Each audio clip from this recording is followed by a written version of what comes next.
Hello दोस्तों, नमस्कार। हमारा ICT का स्मार्ट स्कैन कन्वर्ट इंजीनियरिंग का ये छठवां टॉपिक है। Disposal and waste water environment engineering में वेस्ट वाटर मैनेजमेंट का ये छठवां टॉपिक है। Disposal of waste water and sewage, method of the sewage disposal.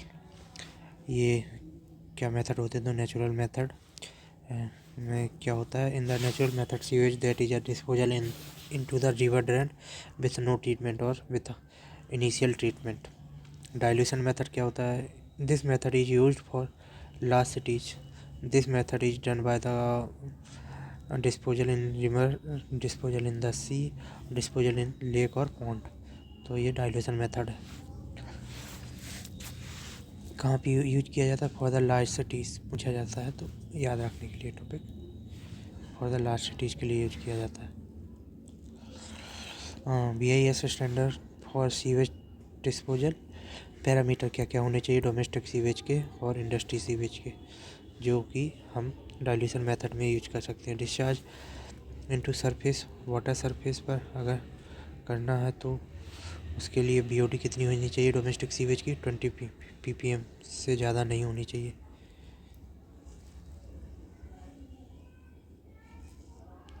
20 ppm limit है। और इन सस्पेंडेड सॉलिड 30 ppm की लिमिट है। स्टैंडर्ड pH वैल्यू कोई फिक्स नहीं है इसके लिए। इंडस्ट्रियल सीवेज में सरफेस वाटर में अगर डिस्चार्ज करना है तो 30 ppm तक, और कि इसमें BOD की रिक्वायरमेंट होनी चाहिए, और 5.5 से लेकर 9.0 तक का यहाँ पे pH लिमिट होनी चाहिए, और 100 ppm इसमें सॉलिड सस्पेंडेड कंडीशन में होने चाहिए। पब्लिक सीवर है इंडस्ट्रियल में। इस पब्लिक सीवर में अगर हम डिस्चार्ज करते हैं इंडस्ट्रियल सीवेज को, तो उसके लिए जो BOD 5 है 500 ppm होनी चाहिए, और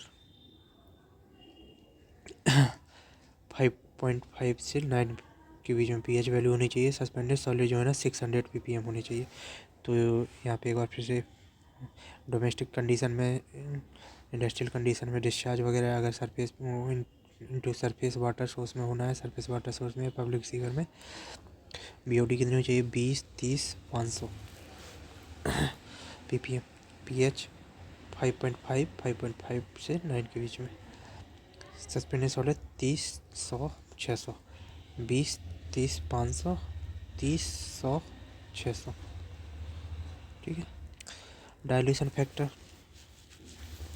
तो DF क्या होता है? Dilution factor quantity of the diluted water divide by quantity of the sewage. Sewage treatment as per the dilution factor कितना हो चाहिए? Dilution factor should be greater than 500। Sewage treatment level, no treatment is required, raw sewage can be directly dispose into river.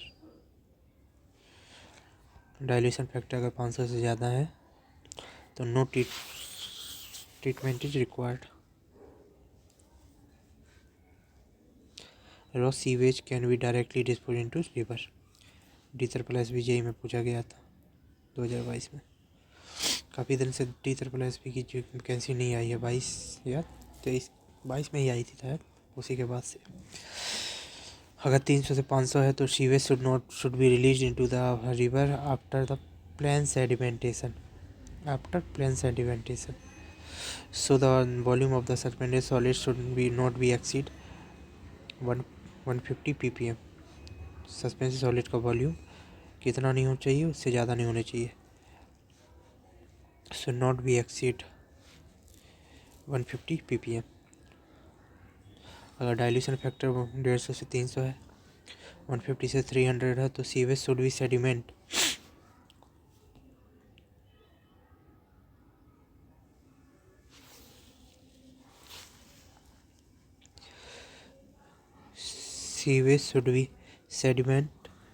with condensation so that the amount of the solid suspended in the effluent does not exceed 60 ppm। 60 ppm से ज़्यादा नहीं होना चाहिए। 8 से 150 the sewage should be treated extensively.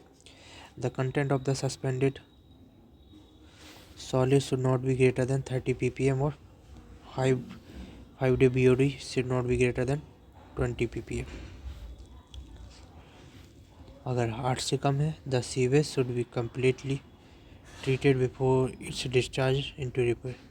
Complete होना चाहिए treatment, तब जाके रिवर में डिस्चार्ज करना चाहिए. Zone of the population in river stream. Zone 1 clear water के लिए होता है. जोन बी जो होता है डिग्रेडेशन के लिए होता है. Zone of the degradation. Zone C होता है जहाँ पे एक्टिव डिकम्पोजिशन कंडीशन है. और जोन डी होता है रिकवरी. और जोन ई होता है clear water. Start to ending यही होता है. तो पहले आता है, फिर डिग्रेडेशन वाला होता है, फिर डिकम्पोजिशन होता है, फिर रिकवरी होता है साफ पानी का, और क्लियर वाटर बन जाता है. ABCDE. ठीक है. सी के आगे डिकम्पोजिशन. बी के आगे भी degradation. BG CD AC clear water है. AC BG CD DR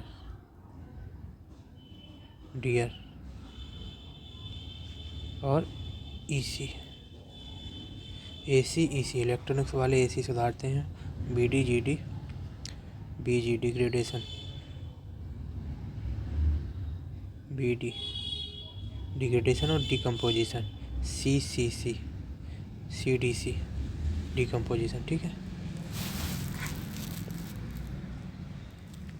तो यहाँ पे देख सकते हैं डिजॉल्व ऑक्सीजन और सेचुरेशन ऑफ डिजॉल्व ऑक्सीजन पर 40% ऑफ द डिजॉल्व ऑक्सीजन, ये लिमिट है.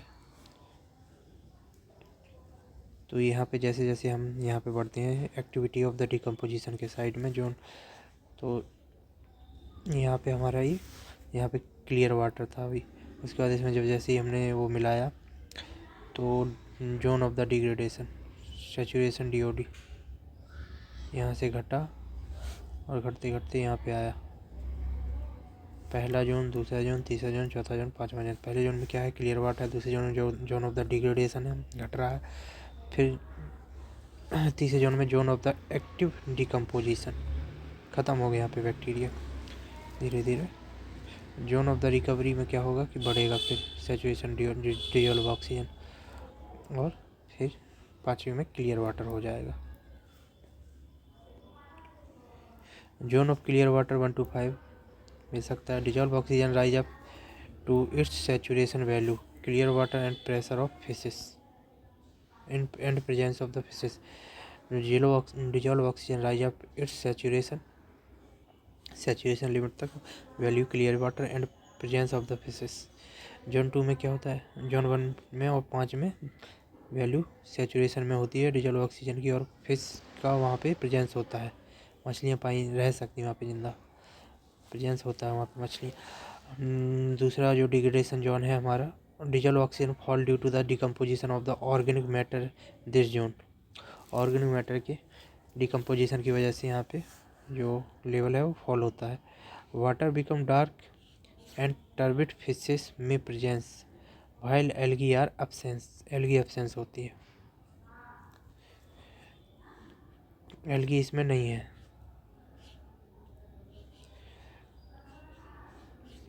फिशेस में प्रेजेंट यहाँ पे रह सकती हैं.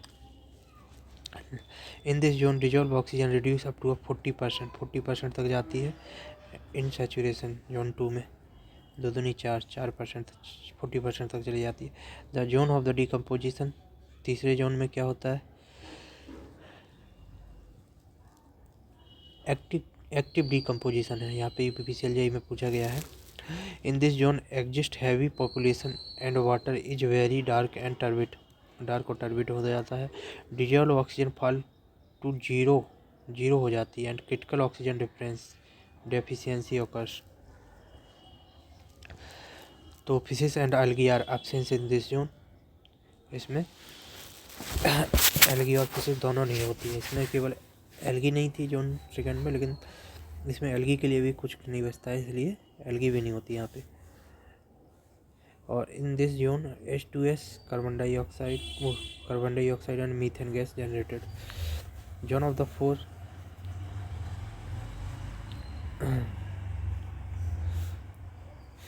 जोन ऑफ रिकवरी चौथा जोन होता है. इसमें level of the dissolve oxygen increase and may reach in the saturated volume. और fishes and algae are reappear. ठीक है, इस कंडीशन में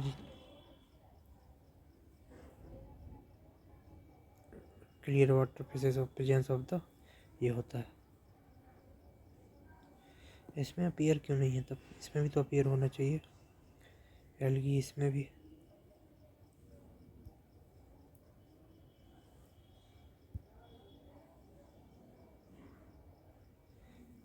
यहाँ पे लिखा है अलग से.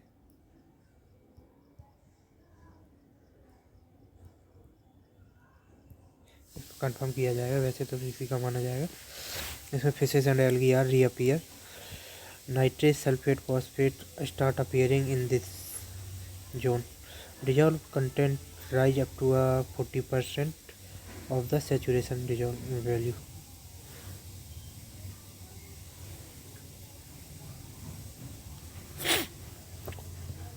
And disposal of the sewage over the land.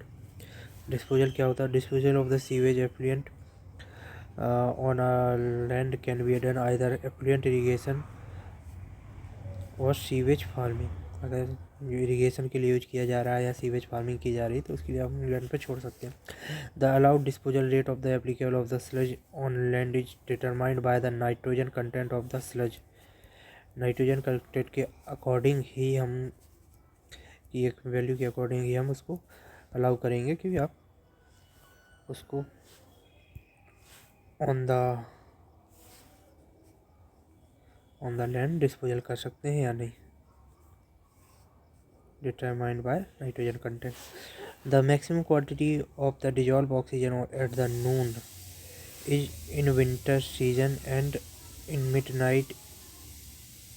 Midnight में समर में होती है. Maximum quantity of the dissolve oxygen कब होती है?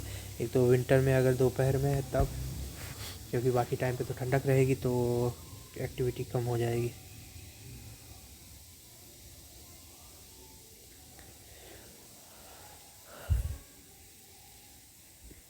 और at the midnight of summer season उसमें पूरे दिन ज़्यादा एक्टिवेशन रहेगा, फिर एक मेंटेन टेम्परेचर पे कम हो जाएगा जो भी है. तो याद रखना है, ठंडी में दोपहर में धूप लेने के लिए और मिडनाइट में समर में. The permissible limit of the sum parameter for the disposal condition के लिए, लैंड डिस्पोजल के लिए BOD कितनी हो चाहिए? डिस्पोजल इन द अगर रिवर करते हैं, डिस्पोजल इन द सी करते हैं और डिस्पोजल इन द लैंड करते हैं तो 20, 100, 500. और COD 250 इसकी लिमिट नहीं है ऑन द लिमिट के लिए और लैंड के लिए. तो जो हम BOD अगर रिक्वायरमेंट है जब हम डिस्पोजल इन द रिवर करने जा रहे हैं स्लज को तो 20, और डिस्पोजल इन द सी तो 100, और डिस्पोजल ऑन द लैंड तो 500 तक की हम BOD को लिए स्लज को छोड़ सकते हैं. और COD तो 250 होता है, सेम होता है दोनों में. जबकि pH वैल्यू अगर हम देखते हैं तो डिस्पोजल इन द रिवर के लिए 5.5 से लेकर 9 होनी चाहिए और डिस्पोजल इन द सी के लिए 2.5 से लेकर 9 होनी चाहिए. और कम भी छोड़ सकते हैं क्योंकि वो तो वैसे भी क्षारीय होता है तो उसमें हम एसिड छोड़ सकते हैं थोड़ा extra. Disposal on the land करेंगे तो 5.5 से लेकर 9 होना चाहिए. TDS total dissolve solid milligram पर लीटर में, अगर रिवर में छोड़ते हैं तो 30 होना चाहिए और सी में छोड़ते हैं तो 100 होना चाहिए. जबकि अगर हम डिस्पोजल ऑन द लैंड करते हैं तो लैंड तो खुद ही अपने आप में वो है सॉलिड है तो उसमें 2100 होनी चाहिए मिलीग्राम पर लीटर भी हम छोड़ सकते हैं. ऑयल एंड ग्रीस रिवर में नहीं है, 0 वैल्यू होनी चाहिए. और जबकि सी में अगर हम छोड़ते हैं तो 20 ppm और ऑन द लैंड छोड़ते हैं तो 30 ppm होना चाहिए. 30 ppm. इसका पी गायब है आगे का.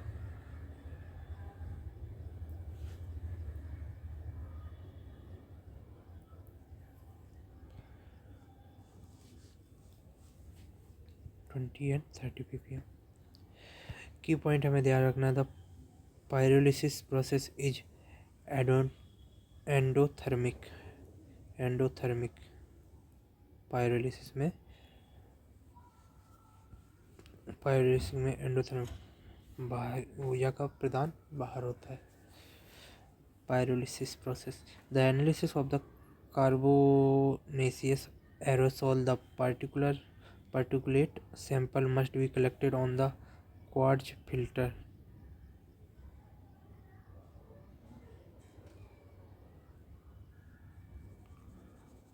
क्वार्ट्ज फिल्टर होना चाहिए.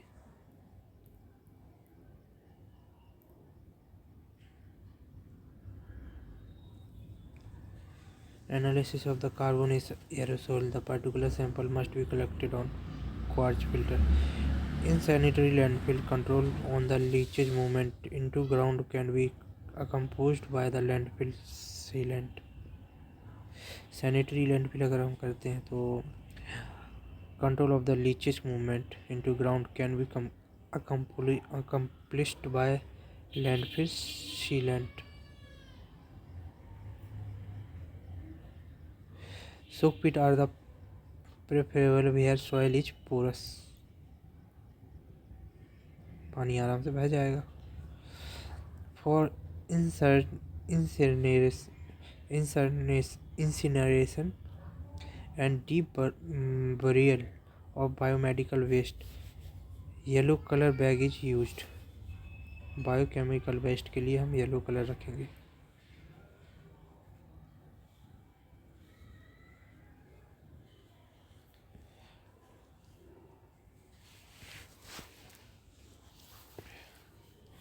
फॉर इंसिनरेशन जलाए जाने के लिए, deep burial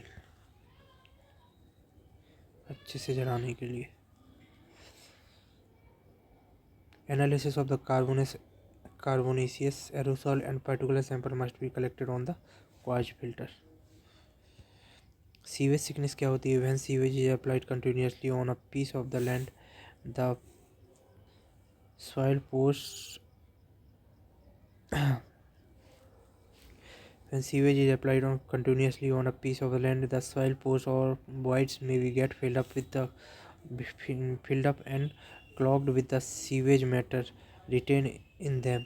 This phenomena of the soil get clogged is called sewage sickness. Hydrogen sulfide gas is produced in this condition. Method of the sewage sickness removal by the treated sewage, adopting rest method, aeration of the land particles by increasing leakage capacity of soil, by crop rotation. Way to disposal of और garbage का disposal कैसे होगा? Throwing into sea. इस sample is method of the waste disposal. It is a simple method, लेकिन ये करना नहीं चाहिए, गलत है. Incineration.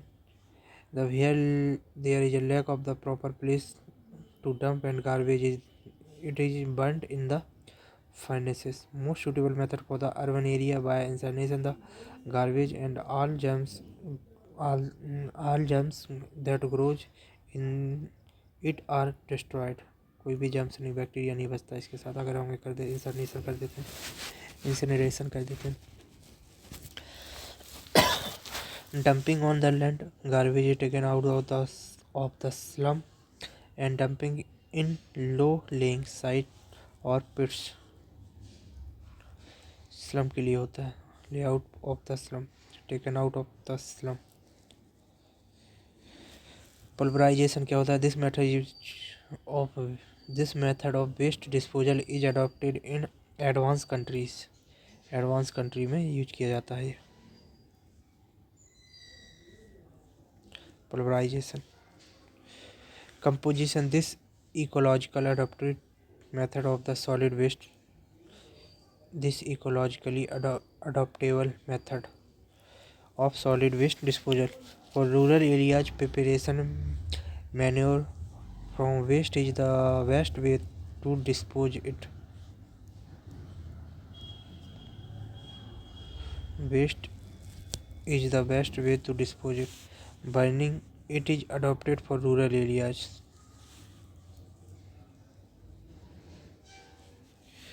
Feeding to hogs. This method is quite proper in Western country and America.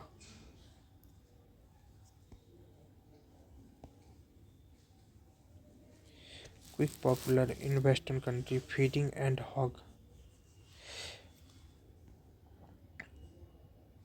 It is adopted for rural area. Burning के लिए होता है, लेकिन अगर हमें इंसर्नेशन कर दें तो ये कहाँ पे होता है भैया? Proper place dump garbage in the wet furnace. Urban area के लिए होता है इंसर्नेशन. बर्निंग होता है रूरल एरिया के लिए. Disposal of human cry excreta from unsewered area. Aqua privy. It is the most useful method of the disposal of the night soil without the help of the water carriage system. Aqua privy. Where sewer system or septic tank cannot be built, its construction remains satisfactory and suitable. Its capacity is 0.28 to 0.56 meter cube per second.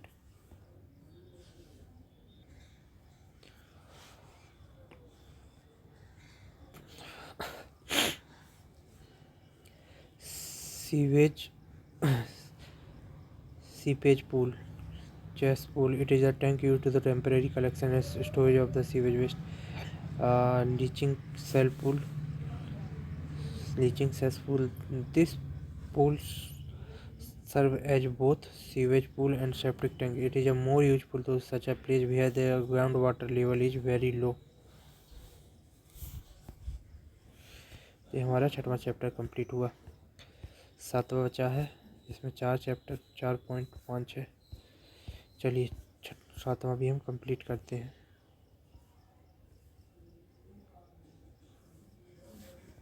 एक ही साथ.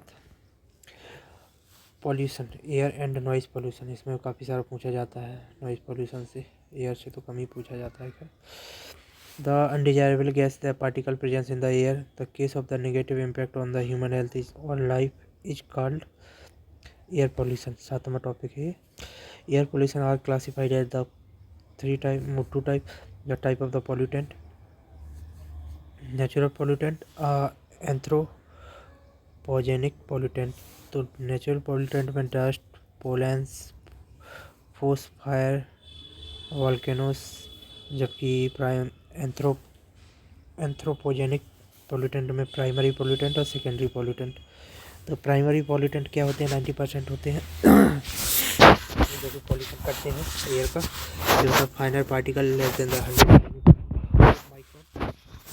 100 micron से less value जिनकी होती है. कोस particle जिसकी 100 micron से ज़्यादा value होती है डायोड की.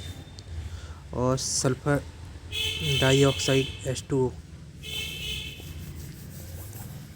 H2O होता है primary constituent of the air pollutant. Primary constitute होता है एयर पॉल्यूटेंट का.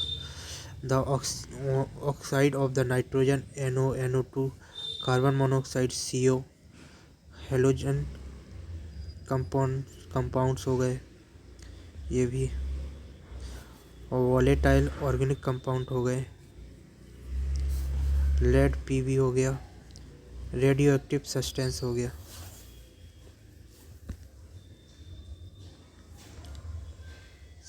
सेकेंडरी पोल्यूटेंट में क्या आते हैं? 10% होते हैं जो कि पॉल्यूशन करते हैं. It is form due to the interaction of the between two primary और मोर पोल्यूटेंट. 2 प्राइमरी या फिर इससे ज़्यादा अगर कंटेंट मिलते हैं तो ये सेकेंडरी पोल्यूटेंट में आते हैं. जैसे ऑक्सीजन का जो कंटेंट था यहाँ पे, ऑक्सीजन प्लस O मिलेगा तो O3 बनेगा. फॉर्मेल्डिहाइड बनेंगे CHO. और परऑक्सी एसिटिल नाइट्रेट. फोटोकेमिकल स्मोक जो कि रिएक्शन होकर एक रिजल्ट टाइप का बनते हैं वो होते हैं secondary pollutant. Formation of the acid mist, sulphuric acid, smog, chlorofluorocarbon CFC. तो ये हमारे सेकेंडरी पोल्यूटेंट है. जबकि कार्बन डाइऑक्साइड तो है नहीं इसमें.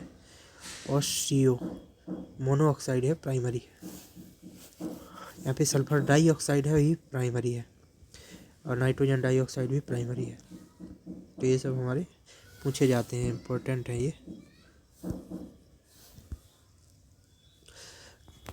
Composition and structure of the atmosphere. तो ट्रोपोस्फेयर की हाइट कितनी होने वाली, 0 से लेकर 11 किलोमीटर तक की। स्ट्रेटोस्फेयर की हाइट कितनी हो रही है, 11 to 50 किलोमीटर की। मीसोस्फेयर की हाइट होनी 50 से 85 किलोमीटर। थर्मोस्फेयर 85 से 500 किलोमीटर, और 500 किलोमीटर से ज़्यादा होगा तो हमारा एक्सोस्फेयर हो जाएगा। 11, 50, 85, 500 याद रखना है लिमिटिंग वैल्यू। 11 किलोमीटर तक, 50 किलोमीटर तक, 50 किलोमीटर तक, 500 किलोमीटर, 500 किलोमीटर से ज़्यादा, 11, 50, 85 किलोमीटर। टेम्परेचर कितना रहता है, तो स्ट्रेटोस्फेयर में रहता है 15 से 56, -56 से -02 स्ट्रेटोस्फेयर में आ जाएगा। ट्रोपोस्फेयर में 56 तक जाता है, लेकिन स्ट्रेटोस्फेयर में कम हो जाता है। -2 से लेकर -92 डिग्री मीसोस्फेयर में, -92 से लेकर 1200 डिग्री थर्मोस्फेयर में।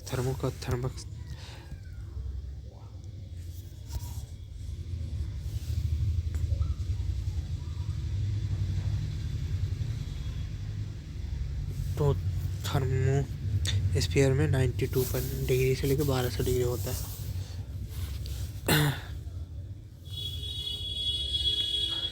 और एक्सोस्फेयर में 1500 डिग्री से ज़्यादा हो जाता है।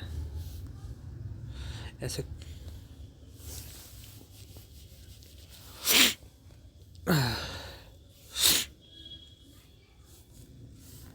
aerosols, it is an extremely small solid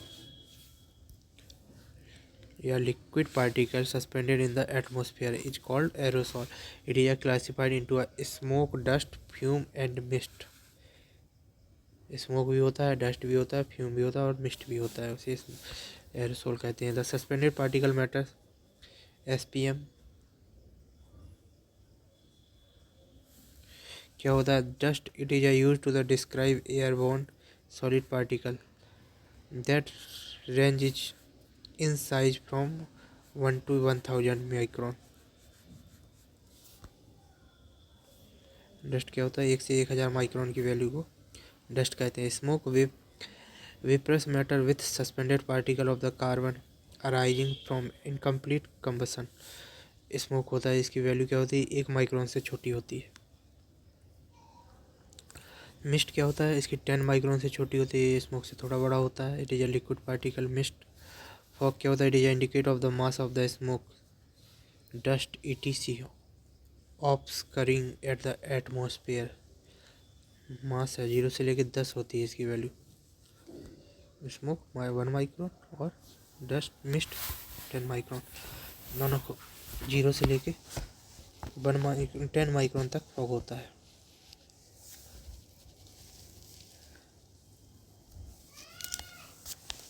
smoke due to excessive smoke visibility decreasing, vegetable start getting destroyed. Visibility decrease, vegetable destroy होने लगते हैं, एंड आई इरिटेशन होने लगता है स्मोक से। तो स्मोक वगैरह क्या होता है, स्मोक प्लस फॉग। एस का स्मोक का SM उठा लिया और फॉग का G उठा लिया। Smoke plus fog. हेज क्या होता है, it is the form of the thin vapour of fog.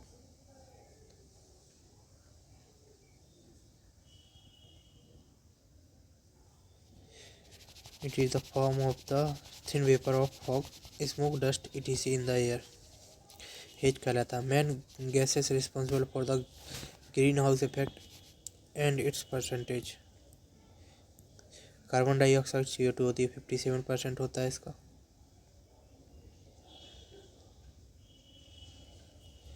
Nitrous oxide जो होती है 6% होता है। मेथेन होता है 12%। CFC होती है 25%। तो ज़्यादा होती है carbon dioxide, carbon chlorofluorocarbon 25%, methane 12% और नाइट्रस ऑक्साइड 12%। वो 6%, नाइट्रस ऑक्साइड 6%।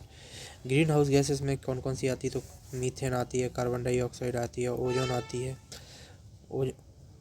नाइट्रस ऑक्साइड आती है N2O, क्लोरोफ्लोरोकार्बन आती है, कार्बन मोनोऑक्साइड आती है एंड सल्फर डाइऑक्साइड आती है। Green house gases trap in the heat in the atmosphere and warm the planet को गर्म करती हैं। एसिड रेन क्या होता है, if pH value of the natural rainfall is less than 5.6 pH then it is called acid rain। Case क्या होते हैं, किसकी वजह से होता है, तो sulphur dioxide, nitrogen monoxide main case होता है।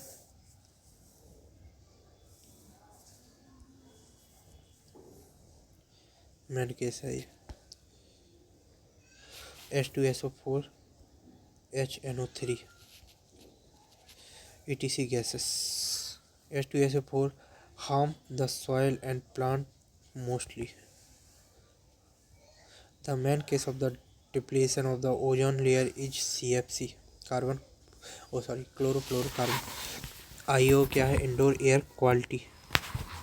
IO क्यों होता है, इंडोर एयर क्वालिटी।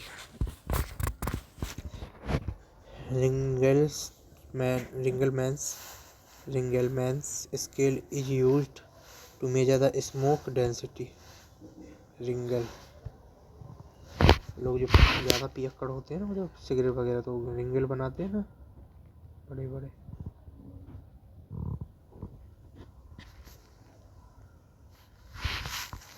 रिंग बनाते तो Ringelmann scale is to smoke density. Legislation related to the pollutant क्या हुआ, तो वाटर लॉ कब आया, 1974 में आया है। एयर एक्ट कब आया, 1981 में आया है। Environment protection act 1986। तो पहले पानी के लिए सोचा गया, फिर हवा के लिए, फिर पूरे एनवायरनमेंट सोचा गया, तो 74, 81, 86। Lapse rate, the stratosphere the temperature of the ambient atmosphere decrease with increase in altitude is called lapse rate. जैसे जैसे हम ऊंचाई पर ऊपर चले जाते हैं तो हमारा जो एटमोसफेयर का टेम्परेचर डिक्रीज होता है उसको हम लैप्स रेट कहते हैं। तो ये क्या होता है, temperature degree centigrade with the difference in the height, ये लैप्स रेट होता है। Environment lapse rate, ambient lapse rate क्या होता है, it is the actual rate at which the ambient temperature change with the height. It is also known as a prevailing lapse rate, PLR। Adiabatic lapse rate क्या होता है, the rate of which atmosphere environmental temperature decrease 1 degree per 100 metre height. 1 degree per 100 metre height में adiabatic lapse rate कहलाते हैं।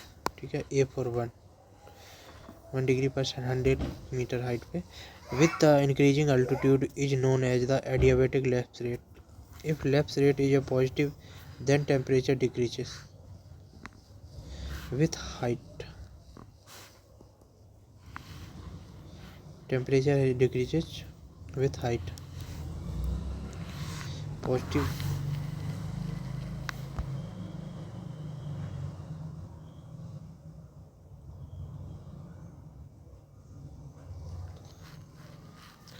if lapse rate is positive the temperature decreases with height। positive negative। conversely if lapse rate is negative then the temperature increases with the height। तो यहाँ पे हम देख सकते हैं एडियाबैटिक लैप्स रेट और एनवायरनमेंट लैप्स रेट। हाइट के बढ़ने पर ये टेम्परेचर इन डिग्री सेंटीग्रेड एक पॉइंट है, यहाँ से स्टार्ट होने पे अगर हम हाइट बढ़ाते हैं तो इसमें ज़्यादा डाउनफॉल होता है, जबकि कम हाइट पे ही हमारा टेम्परेचर ज़्यादा कम होता है, जबकि एडियाबैटिक कंडीशन में थोड़ा स्टेबल होता है, कम ही फॉल होता है टेम्परेचर। और height in the metre, the as is the super adiabatic lapse rate. Sub adiabatic lapse rate. Sub adiabatic lapse rate में क्या होता है, ये जो डिफरेंशिएशन या downfall of the temperature is greater than the environmental lapse rate या ambient lapse rate, इससे ज़्यादा होता है। सब में ए नीचे आएगा, सुपर में ए ऊपर जाएगा। ए का कमाल है, एडियाबेटिक का कमाल है केवल। ठीक है। न्यूट्रल एडियाबेटिक लैप्स रेट में क्या होता है कि हमारा जो ELR होता है वो इक्वल टू द ALR हो जाता है। दोनों का rate of the fall of the temperature with the increasing of the height is equal हो जाता है। इन्वर्जन नेगेटिव लैप्स रेट में क्या होता है, अनस्टेबल इन्वायरमेंट के लिए होता है ये। हाइट अगर बढ़ती है तो हमारा नॉर्मल लैप्स रेट में क्या होता है, हाइट अगर घटती है, हाइट अगर बढ़ती है, हाइट अगर घटती है तो पहले टेम्परेचर घटेगा। हाइट अगर बढ़ती है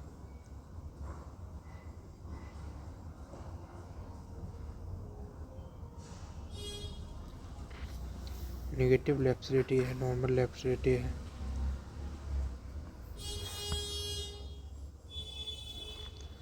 हाइट अगर फिर बढ़ती है तो फिर, अगर घटती है तब तो टेम्परेचर घटेगा, लेकिन हाइट अगर बढ़ती है फिर टेम्परेचर बढ़ेगा।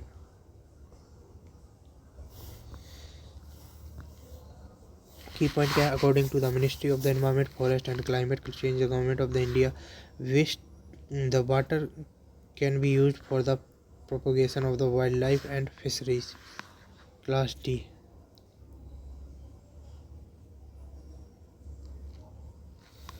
Water can be used for the propagation of the wild life and fisheries. Class D में ये है। As per the National Ambient Air Quality Standard, the concentration of the PM100 in industrial area in a day must be less than 100 microgram per meter cube. National Ambient Air Quality 100 microgram per meter cube से कम होना चाहिए concentration of the PM10 in industrial area में।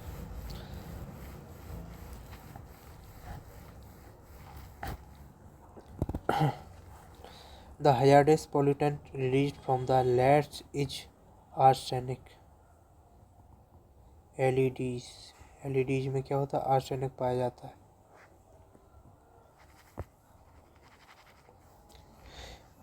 Thermo-optical analysis is widely used to assess carbonaceous aerosols PM carbon. Thermal optical analysis is widely used to assess carbonaceous aerosols. As per the IS 2296/1982, which category of the surface water can be used as a drinking water surface without convenient treatment but after the disinfection? Category C। 2296/1982, which category of the surface water can be used as a drinking water source without convenience treatment but after disinfection? Without convenient treatment। 2296/1982 category C का होगा, तो हम उसको केवल disinfection करके P सकते हैं, use कर सकते हैं। प्लूम क्या होता है, अब plume is defined as the path taken by the continuous discharge of the gaseous waste emitted from a stack or a chimney। एक फॉलो करते हैं जो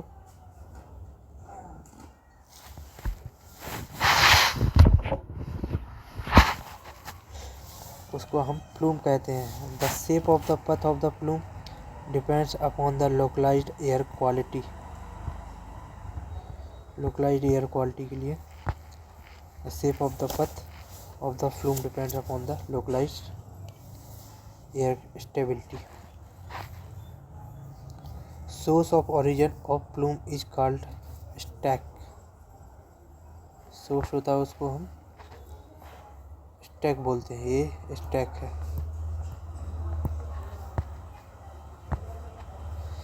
हाइट ऑफ स्टैक कितनी होनी चाहिए? Plume height plus actual stack height. एक तो ये सोर्स होता है,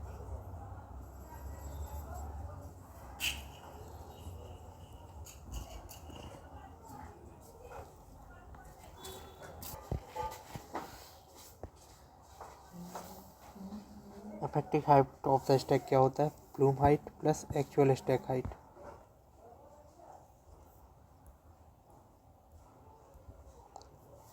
plume height plus actual stack height.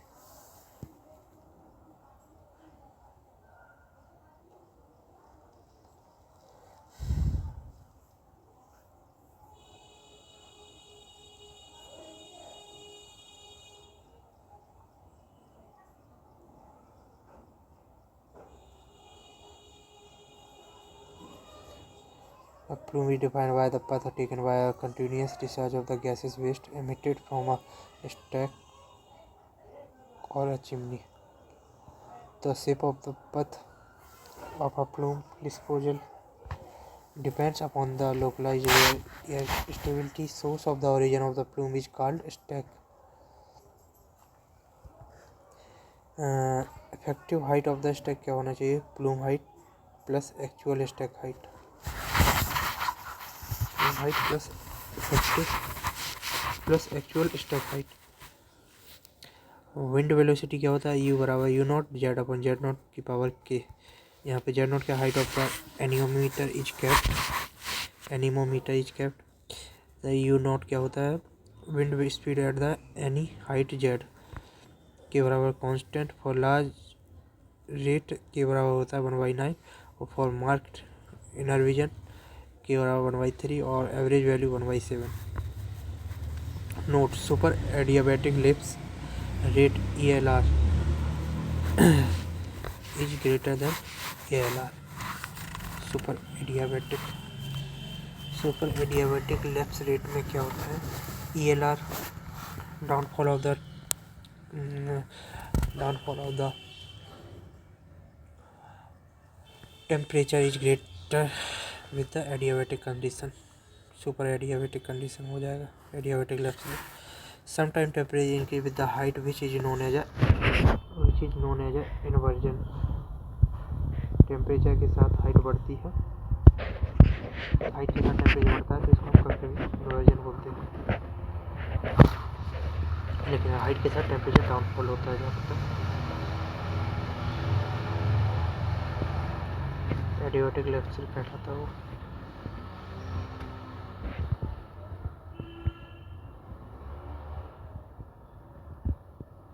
Change होता है। लूपिंग प्लूम क्या होता है? It is a rapid mixing and wavy character under super adiabatic condition.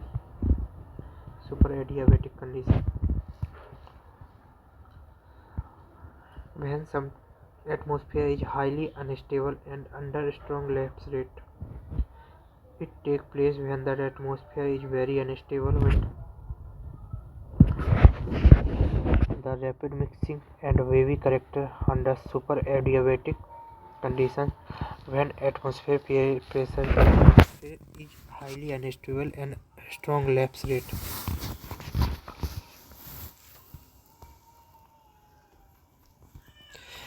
It takes place when atmosphere is very unstable.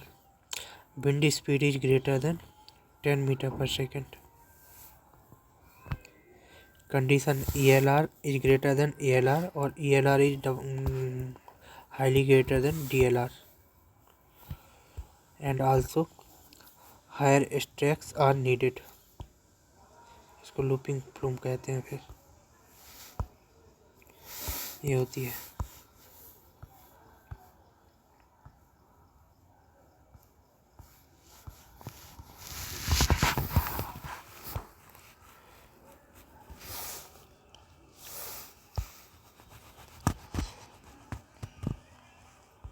Actual में जो होता है ज़्यादा होता है इसमें फॉल, टेम्परेचर बढ़ता जाता है।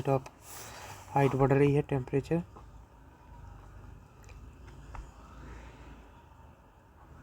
भी बढ़ रहा है।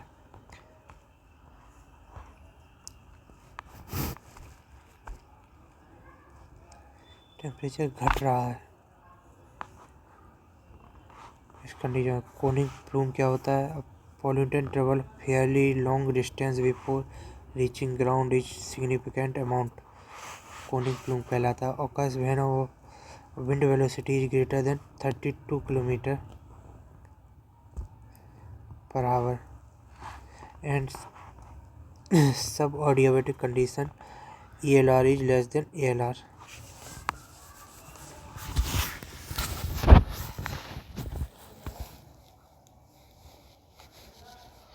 सब एडियाबेटिक कंडीशन हो और 32 किलोमीटर पर आवर से ज़्यादा की स्पीड हो तब जाके कोनिक प्लूम बनता है। Environment is highly stable and with small scale turbulence, थोड़ा ही टर्बुलेंस होता है इसीलिए तो ज़्यादा फैलता नहीं है, बस सीधा उठता हुआ चला जाता है।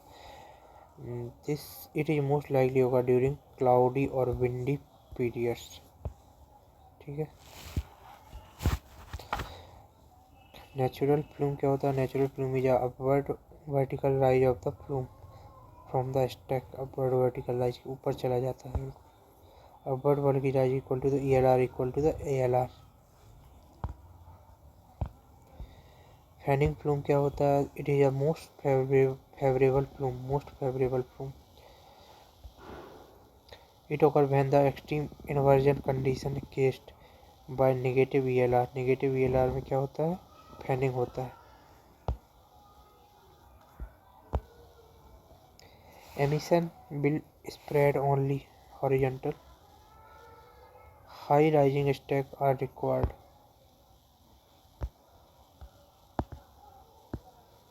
Lifting या lofting plume क्या होता है? When there exists strong super adiabatic lapse rate above a surface inversion, then the plume is said to be a lofting.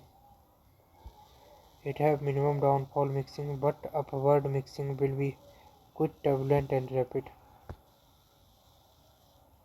It is most ideal for depression or of emission. Dispersion of emission.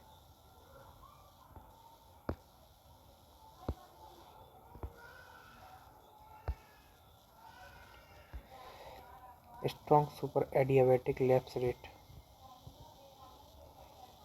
above surface inversion, then the plume to be a lofting.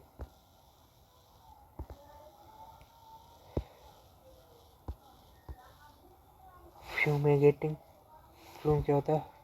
Fumigating plume it occurs when the inversion occurs short distance above the top of the stack and super adiabatic condition prevails below the stack.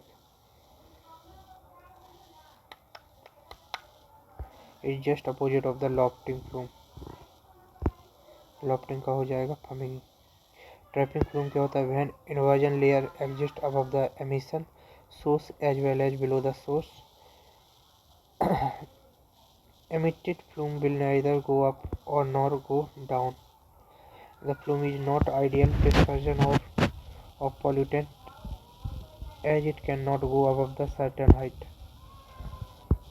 Pollutant standard index 0 से 50 है तो good है air quality, और 50 से 51 है तो moderate है, 100 से 200 है तो अनहेल्दी है, और 200 से 300 है तो वेरी अनहेल्दी है, और 300 से ज़्यादा तो हैजार्डियस कंडीशन होती है एयर क्वालिटी की।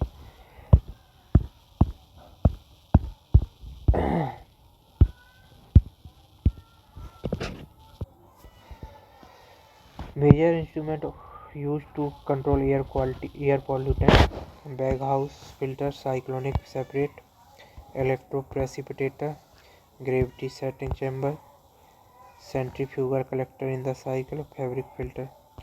तो देखते हैं बैग हाउस क्या होता है। तो आप fuel gas is allowed to pass through the felted which filter out the particulates matter and allows the gas to pass। Gas को पास करने देता है लेकिन पार्टिकुलर मैटर को रोक के रखता है। पोर वॉल्यूम एफिशिएंसी 99% होती है इसकी। Very height for the collection of the removal of the very small particle up to 1 micron.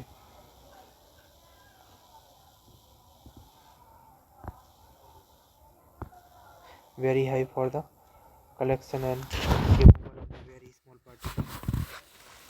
Cyclonic separator current is used to separate from the pollutant gas or liquid stream without use of the filter through the vortex separation. It is also used in the oil refinery to separate oil and gases. Collection efficiency of the cyclonic decreases with the increase of the density and particle size. कमज़ोर पड़ जाता है. Electrostatic precipitator में क्या होता है? It is widely use in the thermal power. Thermal power में क्या होता है?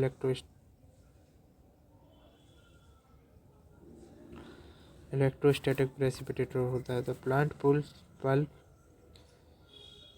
Thermal power plants, pulp and paper industry, chemical industry, iron and steel plant C T T में थर्मोस्टैटिक प्रेसिपिटेटर का यूज किया जाता है. It is a large size and low velocity dust collection device that work by removing particles and smoke from a gas stream using a electrostatic charge. 99% होता है. Efficiency. Gravity settling chamber minimum size of the particle remove greater than 500 micrometer. Efficiency क्या होती है? 50%, less than 50% होती है. Centrifugal collector in the cycle, तो minimum size of the particle remove 5 से लेकर 25 micrometer.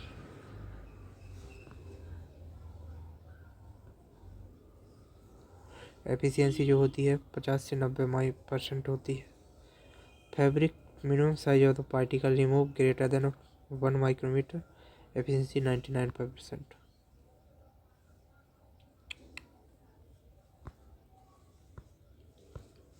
Key point: the current national ambient of the air quality index India were notified on 18 November 1994 by the Centrifugal Pollution Board.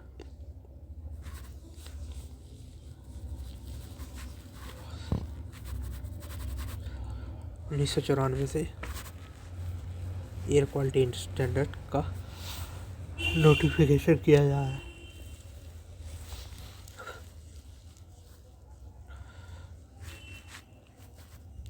The rate of the doing work by the traveling sound each direction of the propagation of the wave is called power of sound. Carbon monoxide is a silent killer because it is a colorless and odorless and tasteless and non-irritating. पता नहीं चलता, मर जाता है इंसान इसके संपर्क में आने पे, केवल इसका होना प्रेजेंस होने पे. As per national air quality index air quality standard 24 hour means concentration of the PM10 particle molecules 10 mm के जो होते हैं, तो इज 10 माइक्रो जो भी है, is ambient air industrial residential rural and other area should be not exceed 100 milli microgram per meter cube, not be exceed. As per the CPCB effluent, CPCB क्या है? Central pollution board and central pollution control board. effluent discharge standard for the lead into public sewage should not be exceed 1 milligram per liter. Wet scrubber are the effective air pollutant control device for the removing particles and gases from the industrial exhaust. Polluted is air passes through a chamber or where water is sprayed on the air. Scrubbers are designed to removal of the gas pollutant from the air.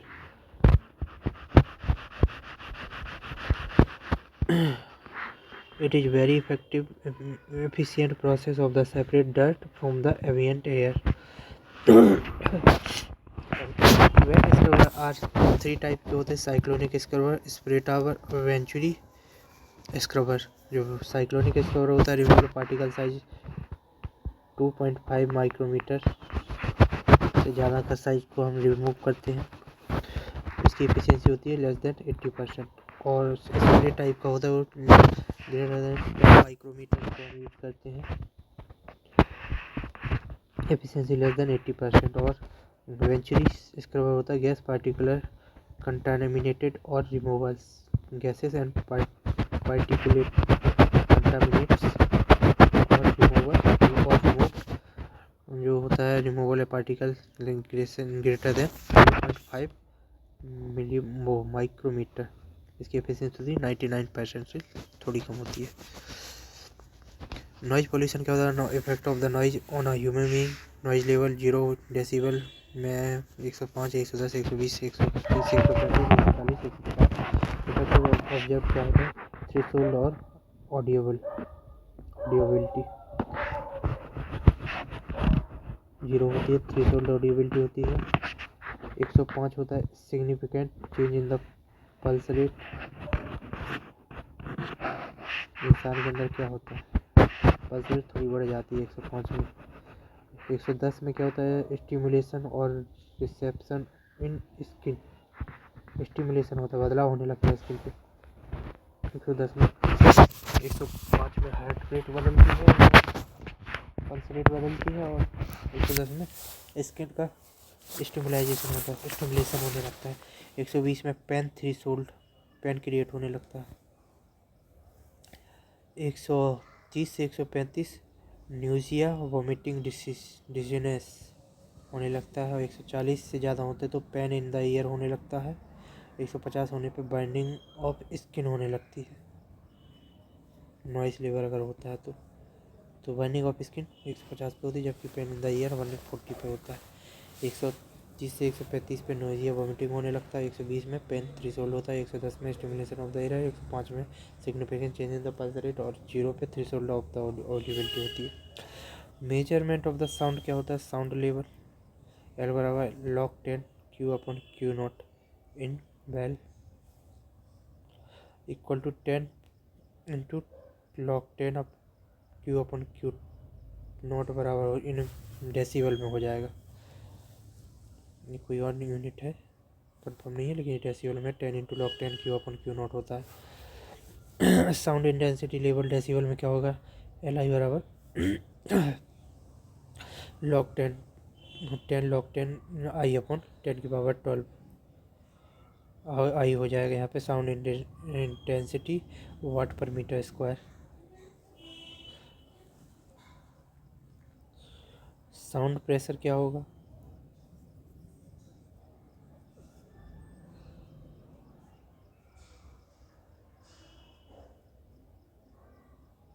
Sound pressure level क्या हो जाएगा? L P बराबर हो जाएगा 10 log 10 PRMS divide by 20 mu pascal का whole square. 20 log 10 into PRMS divide by 20 mu pascal भी होता है साउंड प्रेशर लेवल। लॉग का भी काम होता है ना, multiplication. Average sound pressure level क्या होता है? एल पी बराबर 20 into log 10 one by N summation of N summation 0 N बराबर 1 टू एन तक जाएगा। 10 इंटू 10 की पावर एल एन की power L N by 20। N is the number of the radians. N small N हो गया 1 2 3 to N time. L N हो गया N N N sound pressure level in decibel. Last पे जल्दी से ख़त्म करते हैं। Where P R M S हो जाता है root mean square pressure in the micro pascal. I बराबर watt upon area. Q not बराबर reference standard quality of the standard sound pressure, sound power, sound intensity as per the condition. Q बराबर हो जाएगा measure quantity of the sound pressure, sound power, sound intensity. Key point the parameter are taken into a consideration while measuring air quality is in India is 8. The parameters are taken into a consideration while measuring air quality in India is 8.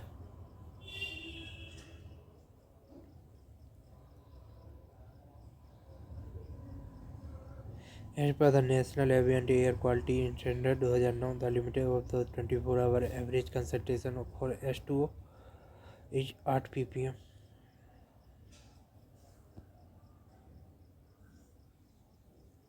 Average concentration S2O के से ज़्यादा नहीं होना चाहिए, 8 ppm 24 our में. The type of the noise can be adopted है या abated by providing lining of the walls and ceiling with sound absorption material reflection noise.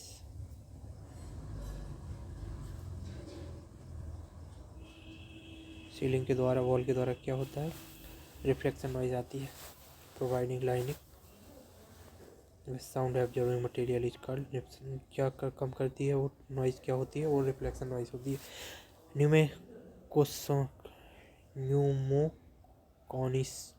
न्यूमोकॉन्सियसिस is caused due to the inhalation of silica dust. Pneumoconiosis is caused of silica dust की वजह से होती है. Thermal power plant based on the burning of the coal polluted atmosphere by adding to it NOx into SOx. Nitrogen के component and sulphide के component बनते हैं and particular matter. Acceptable noise level from residual area according to the IS 4958 noise के लिए कौन सा code है, तो 4958 4958 1968. एक्सेप्टेबल आउटडोर नॉइस लेवल कई जगह पूछा गया, इंपॉर्टेंट है. तो रूरल एरिया के लिए जो होता है 25 से 35 होता है, साइलेंट होता है. सब अर्बन एरिया में 30 से लेकर 40 हो जाएगा. रेजिडेंशियल अर्बन एरिया 35 से लेकर 45 हो जाएगा.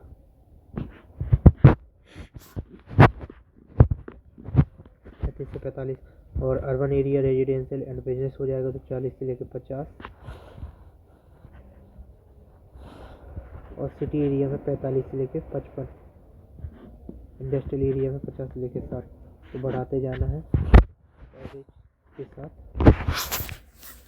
Base value 0.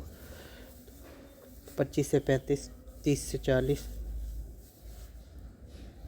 35 से 50, 45, 40 से 50 और 45 से 55, 50 से 60, 30, 40, 40, 50, 50, 60. सब अर्बन रेजिडेंशियल एंड बिजनेस और इंडस्ट्री 50, 60. जबकि रूरल रेजिडेंशियल अर्बन और सिटी 25 से 35 रेजिडेंशियल अर्बन. 25 से 35, 35 से 45 और सिटी के लिए 45 से 55.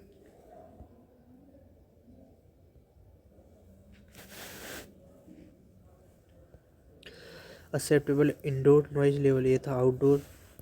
ये अब इंडोर के लिए कंडीशन क्या है, तो रेडियो और टीवी स्टडीज या म्यूजिक रूम में क्या होना चाहिए, 25 से 30 रेडियो टीवी के लिए.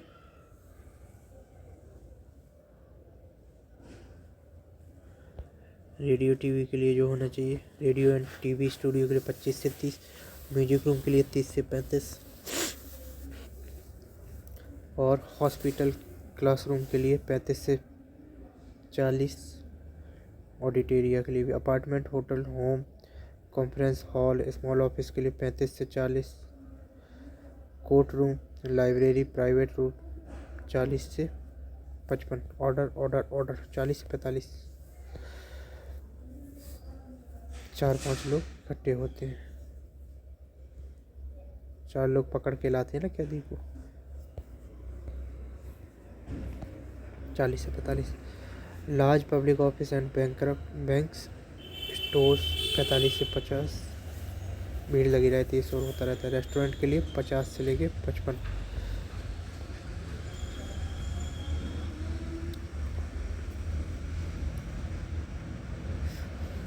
बैंक में 50 रुपये का नोट खैर नहीं मिलता,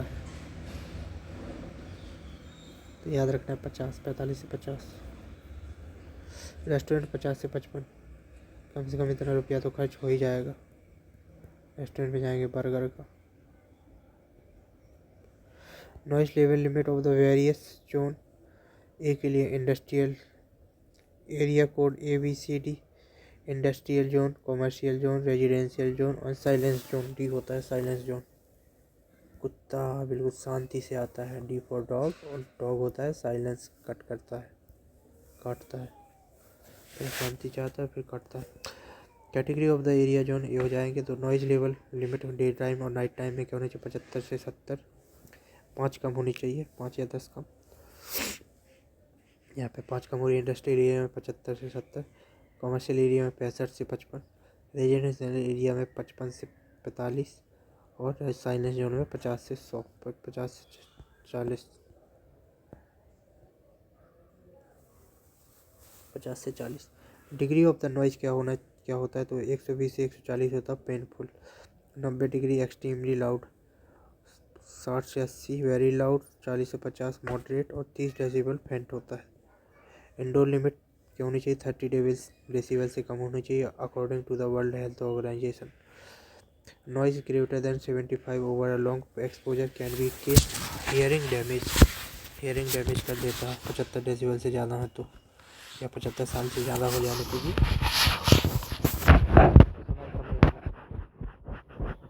नॉइस अब 120 decibel can be केस्ड biochemical change in the human body. जैसे अभी देखा था ना, बॉडी में चेंज होने लगा 120 में, पेनफुल थ्रेशोल्ड और स्टिमुलेशन इंक्रीज वगैरह होने लगे थे। 120 से ज़्यादा होने पे biochemical change in human body होता है। स्टैंडर्ड नॉइज प्रेशर 20 माइक्रोपास्कल होता है। Standard noise intensity 10 watt per metre square.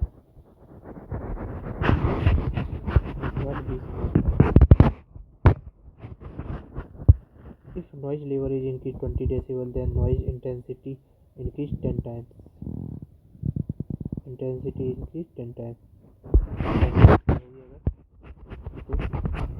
अगर 20 डेसिबल है, 20 डेसिबल की अगर इंटेंसिटी है, नॉइस लेवल है 20 डेसिबल, इंटेंसिटी है अगर 10 वाट पर मीटर स्क्वायर। अगर 40 डेसिबल हो जाएगा तो ये हो जाएगी 10 times, 100 watt per metre square. Normal conversation is acceptable up to 60 decibel. Normal conversation 60 decibel तक है तो वो एक्सेप्टेबल है। अगर 60 से ज़्यादा होता है तो फिर वो गलत है। Whisper is usually measured up to 30 decibel. Acceptable measurement up to 95 decibel for motorcycle in motion।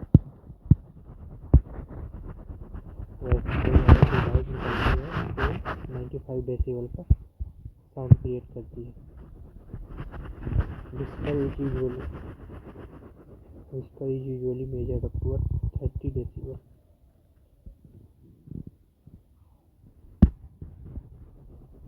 Industrial sound limit as per the World Health Organization is 75 decibel। Hearing level of the noise decibel में 0 180 maximum. Hearing level of the noise decibel पे minimum कितना होना चाहिए? 0, maximum 180 decibel होनी चाहिए। Frequency 20 से 20,000 hertz होती है।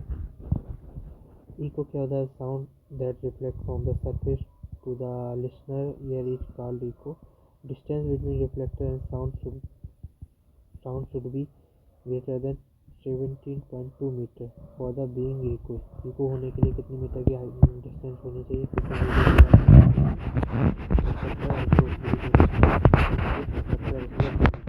ये हमारा एनवायरनमेंट इंजीनियरिंग ख़त्म हुआ। इसके लिए आप सबको बधाई, और रिवीजन कीजिए बार बार इन वीडियो का। मुझे भी रिवीजन करना है खुद के वीडियो, ताकि नंबर अच्छे से रिफ्लेक्ट हो सके हमारे इन द एग्जामिनेशन में, तब जाके सिलेक्शन होगा। आप सभी को धन्यवाद और all the best. Bye bye, bye bye मेरे दोस्त।